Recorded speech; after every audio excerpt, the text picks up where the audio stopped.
Hey everyone, welcome to a new episode of In the Car with Des, where we talk about life, grief, motherhood, and whatever else the Lord puts on my heart to share.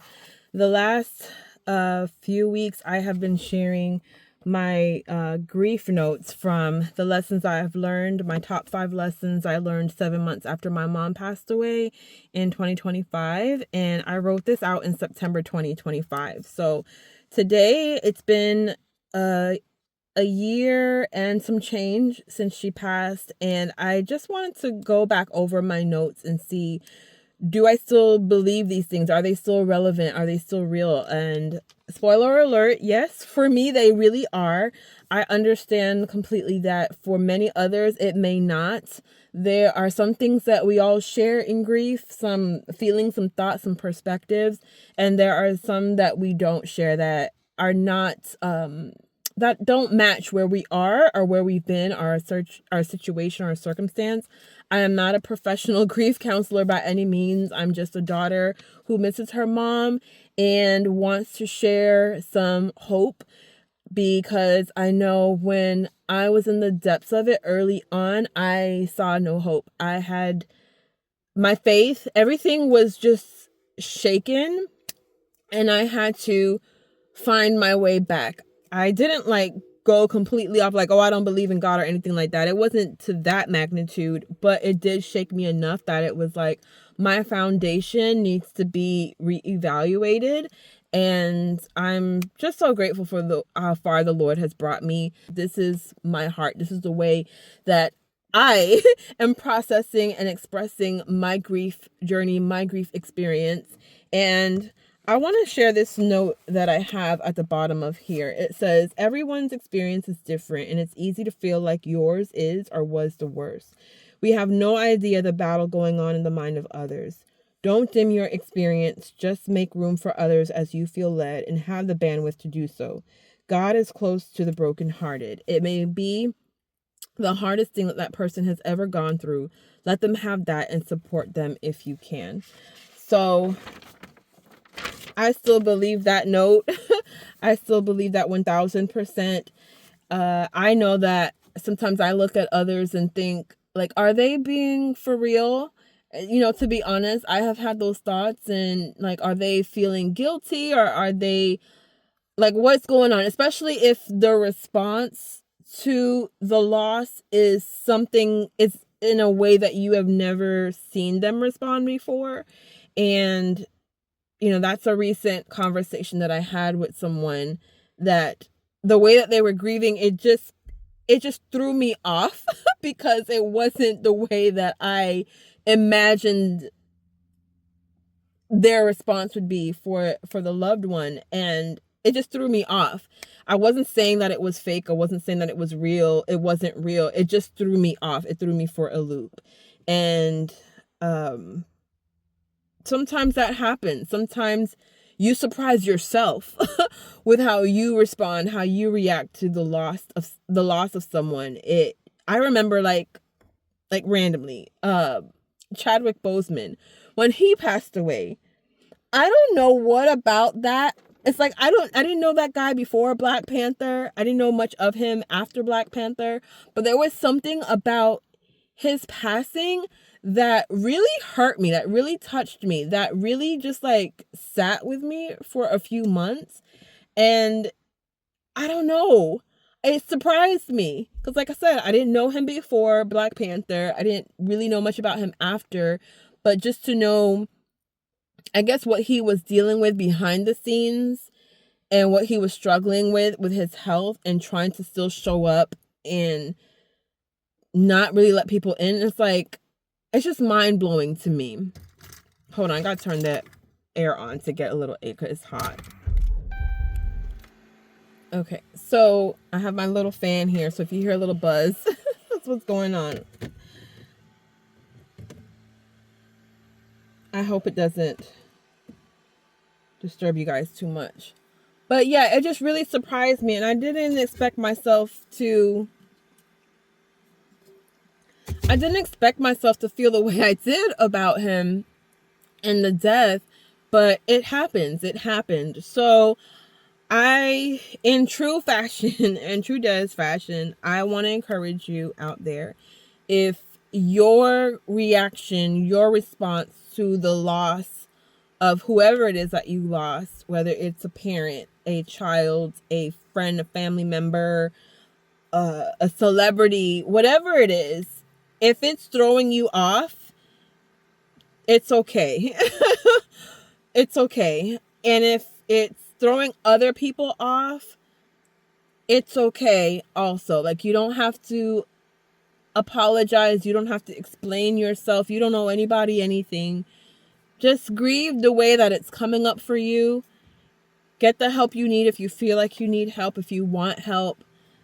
If you want some hope, you want some encouragement, find the people that you can get that from, the places, the videos, whatever you can get that from. If you don't want hope, if you want to stay where you are, you want to feel the feelings, you want to just dive deeper into that, you want to really swim in it and surround yourself and really feel all the feels and let it work through your system, and like, you can do that as well. Like, find the places where you can do that and that can hold space for you to do that.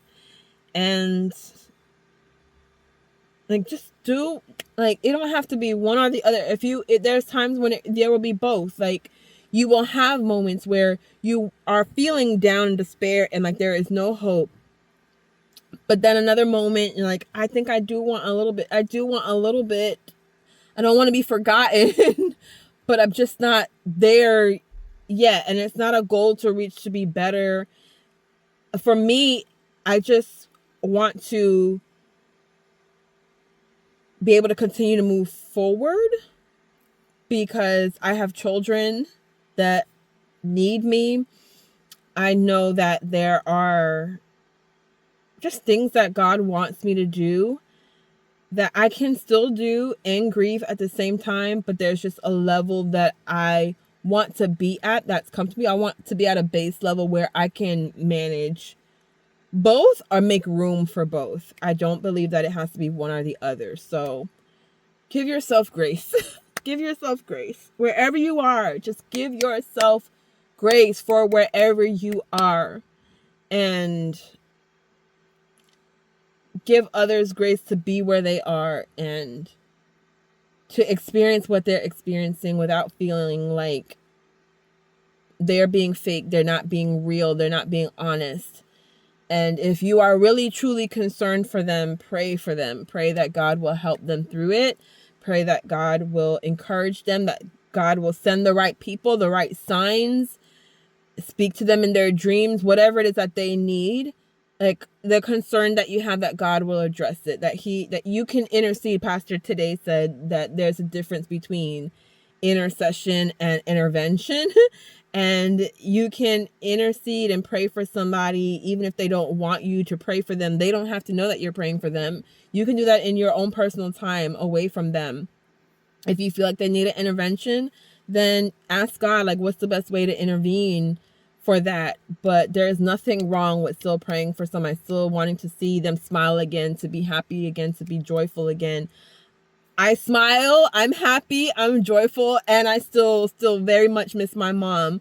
I still have regrets, things that I wish that I could have done different, better, communicated more. But I also have joy and gratitude for what I was able to do and how I was able to show up for my mom. So, like, it doesn't, like, you don't have to explain that to anybody. I don't have to explain that to anyone. You just gotta let things be where they are. Chips fall where they may, and just pray that God will blow them in the right direction.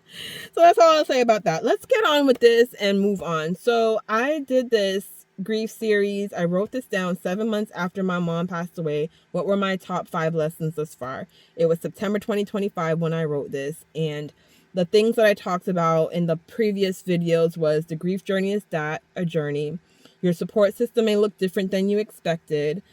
Take care of yourself. Keep fueling your faith walk. And today is give back. Helping others refills your cup for the journey. So there are 4 things that you can do that I wrote down here. Foundation, you could start a foundation for whatever the cause of the death was. So if it was cancer, if it was a drunk driving, if it was like whatever the reason for the death, you can start a foundation to give back in honor of your loved one. Or it could be something completely unrelated, something that they liked and are enjoyed. I have a friend, family friends, plural, they started a foundation called the Blended Family Foundation, and it was in honor and remembrance of their son Kaylin.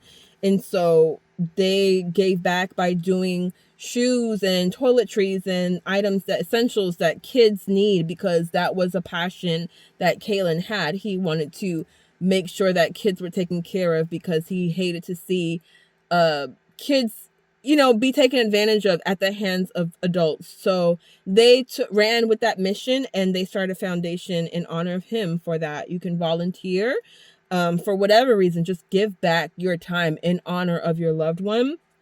You can encourage others one-on-one, so you don't have to do a video, you don't have to do a YouTube series, you don't have to do a blog, you don't have to do anything publicly, but you can encourage others one-on-one. When you come in contact with people who have experienced similar situations or been where you are, then you can encourage them one-on-one, or in a small group as well. And then you can also be an advocate and speak up for those who can't speak up for themselves. And I feel like in a way, me doing this series is advocating for those, because you may feel and agree and can relate to these lessons that I have, but you may not be able to speak up and say it in the same way, or you're like, I like the way that she said that, or I like the way that she, pointed that out.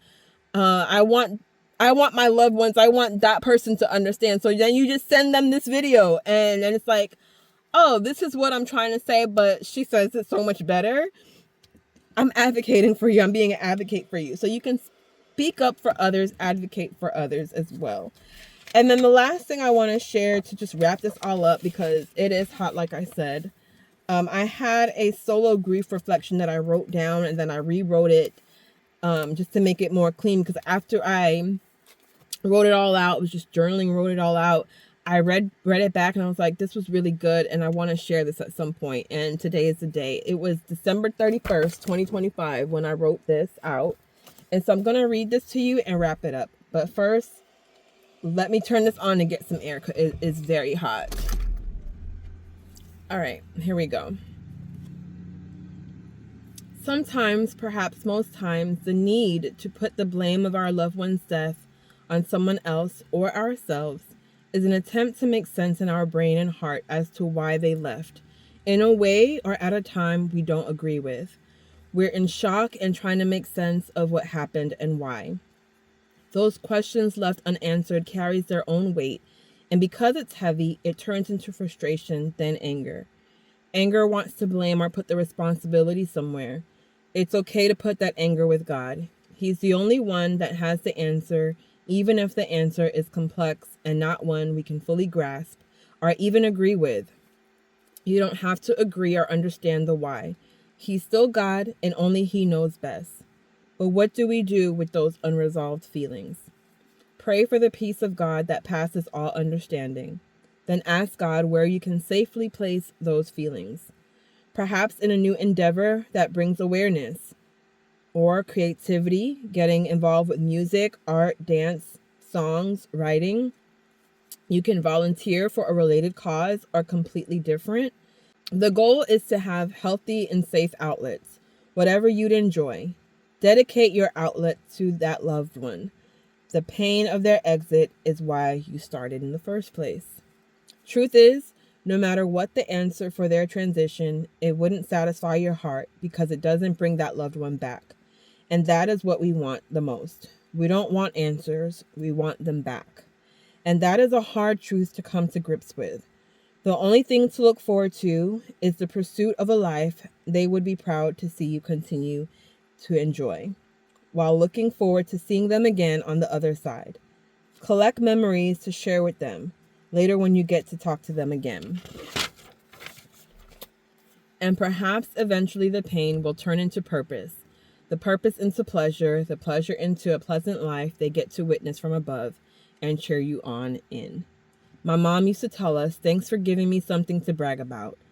I'm going to imagine her cheering me on and bragging in heaven about what I'm doing down here since she's been gone. So that's my piece. That's it. Those were my 5 lessons. If you missed any of them, go back and watch them. I have the whole series. You can you can go and watch them. I hope that I encourage someone. I hope I spark some hope for someone. And I want to say I hope you saw my heart in all of this. But even if you didn't, it's okay. I hope that you find what you need and that you'll be able to see all is not lost. And I hope you do. I hope you do see the light again. I do hope you do that. So that's all I have for you today. Keeping it real. It's hot and I don't want to suffocate in this car just for this video. I said my piece and I hope that it's a blessing to you. All right, guys, until next time, stay safe and be well. Bye.